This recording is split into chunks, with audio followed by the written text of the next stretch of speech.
Journal में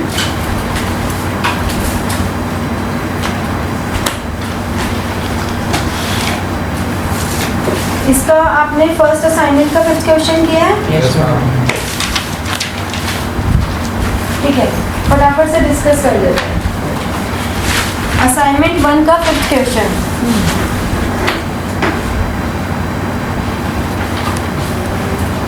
ठीक है, मैं फटाफट से बोलते जाओ, मैं बोलती जा रही हूँ तो करो। चलो, असाइनमेंट 1 क्वेश्चन नंबर 5। हाँ, बोलना शुरू करो फर्स्ट से। कैपिटल पर्सनल में है। कैपिटल पर्सनल, तुम्हें इसमें ट्रेडिशनल बताना है और ट्रेडिशनल में ये बताना है कि पर्सनल, रियल या नॉन, रियल और नॉमिनल। ठीक है, और 10 बार लिख के आने को भी बोले थे मैंने रूल्स। कौन लिख के नहीं लाया? तुम नहीं लाया, गुड। और कौन नहीं लाया लिख के?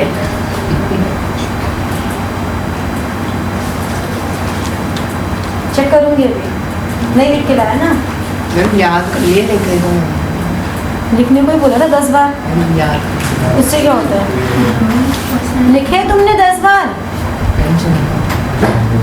नहीं लिखे? मतलब आगे की पूरी रो ने नहीं लिखे। मैम से याद है। मेरे को सुनने ही नहीं है, मुझे सुनना ही नहीं है। मैंने तो लिख के लाने को बोला था 10 बार। अब 15 बार लिख के लाना। एक काम करना, अभी क्लास के बाद लिख के फिर जाना कर। हाँ, अभी तो पहले पढ़ लो। ओ भाई साहब, पहले पढ़ लो। क्वेश्चन होमवर्क किया? मैंने एक तो क्लास में आगे कर लिया था। आगे क्यों? ओके, अब डिस्कस कर रहे हैं। मेरे को लग रहा है किस किसने होमवर्क किया? तुमने होमवर्क नहीं किया? ये क्यों बोल रहे हो? भेजे तो थे तुम्हें, तो ये मत बोलो कि नहीं थे। असाइनमेंट भेजे तो थे, कहाँ? तो फिर ये क्यों बोल रहे हो? उसी समय दीदी ने तुम्हें भेज दिए थे असाइनमेंट्स तो, ताकि तुम ये एक्सक्यूज ना दे पाओ। चलो, अब आज का टॉपिक पे आ जाओ, ये मुझे आज कराना था। ये स्टॉप डूइंग वर्क, काम करा रही हूँ, पढ़ा रही हूँ मैं आगे। हाँ, इधर ध्यान दो, ये तो होमवर्क है ना, क्लास के बाद करना बैठ के। देखो, अभी हम लोगों ने किया था कि रूल्स ऑफ जर्नल क्या होते हैं। रूल्स ऑफ जर्नल में हमारे पास 3 गोल्डन रूल्स हैं। First is personal nature, debit the receiver, credit the giver. Second, real, debit what comes in, credit what goes out. And third is nominal, debit all the expenses and losses and credit all the incomes and gains. फिर हमारे पास modern approach आती है जो कि American approach है, जिसे हम accounting equation approach भी कहते हैं। उसमें हम 5 कैटेगरीज में डालते हैं, जिसमें से असेट्स एंड एक्सपेंस ये 2 सेम कैटेगरी में लाई करते हैं। इंक्रीज होगा तो डेबिट होगा और डिक्रीज होगा तो क्रेडिट होगा। एंड अनदर 3 जो कि हमारे पास है capital, liabilities and income. These 3 fall in the same category.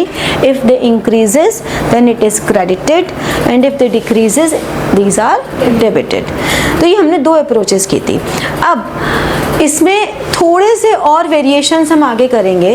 Like at either approach, you noticed that purchase account is always debited, either through modern approach के through purchase account is an expense and expenses are debited.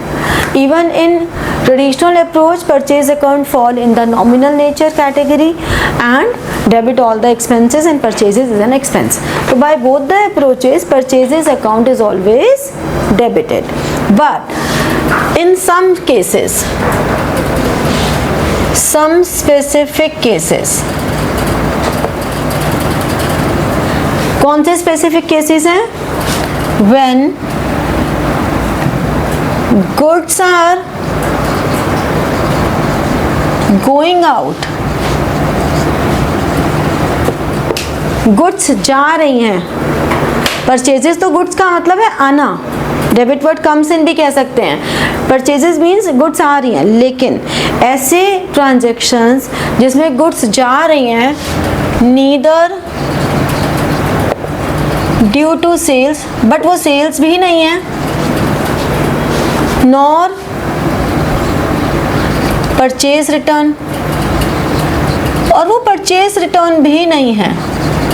Means ना तो वो sales हैं ना वो purchase return है, कुछ भी नहीं है, फिर भी गुड्स जा रही हैं। ठीक है, तो ऐसे transactions when goods are going out but neither because of sales nor because of purchase returns, those are the transactions where purchases account is,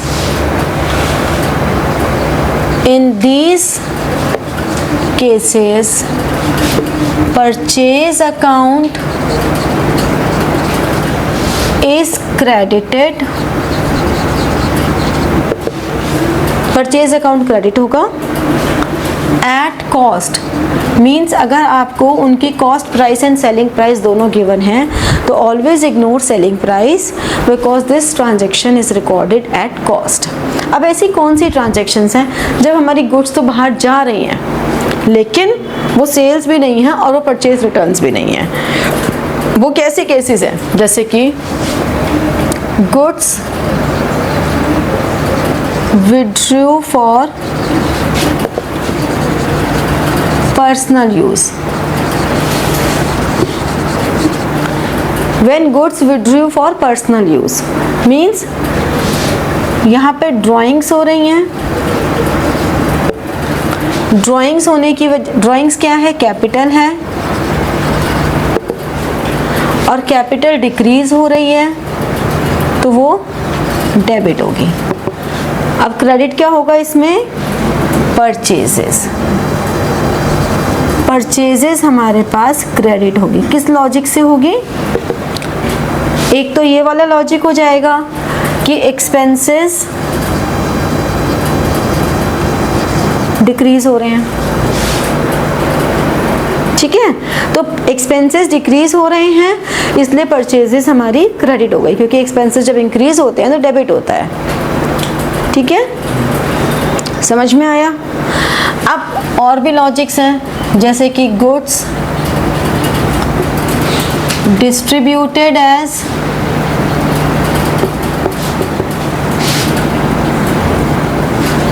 free samples.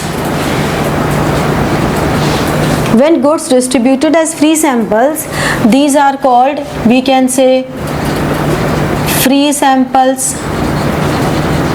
or we can say advertisement,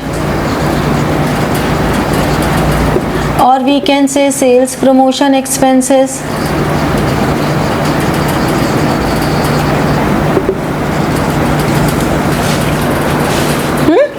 So all these cases, this account is debited and purchase account is credited.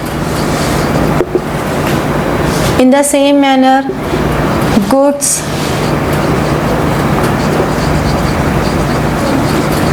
distributed as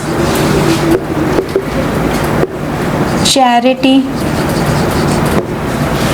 So, charity account debit and purchases account credit. Goods lost by fire, or we can say theft.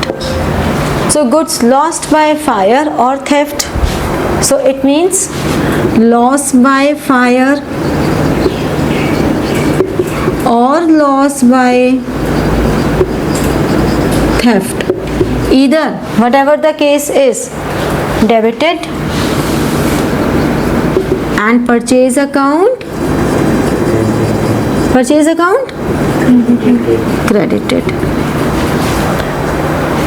Okay, even goods distributed among employees as part of salary, so salary account should be debited. If goods distributed among employees for advertisement purpose, so advertisement account will be debited. So whenever goods are going out from the firm, but these goods are going out neither because of sales nor because of purchase return, but still goods are going out, in all those cases purchases account should be credited. Okay, purchases account is credited and all the relevant account will be debited. समझ में आया? एक और important point है that all the journal transactions are to be done during the year in chronological order. ये मैंने last class में बताया था. But the entry which is done on the first day of financial year कोई भी एक साल का पीरियड होता है, बट जनरली अकाउंटेंसी में हम लोग जो टैक्स पर्पज़ के लिए भी लेते हैं that is 1 April to 31 March of next year. तो the journal entry which is to be passed on the first day of financial year, that is called opening journal entry. ठीक है, first day of financial year, this is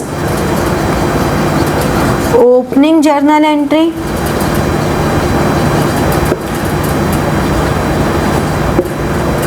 And last day of financial year,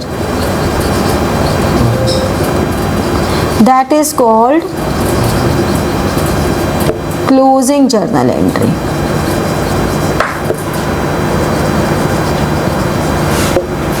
Okay, got it? So कोई भी transactions आएंगे तो आपको इस तरह से देखना है. Fine, note it down. So like, share and press the bell button for getting your notifications and comment. ठीक है, thank you.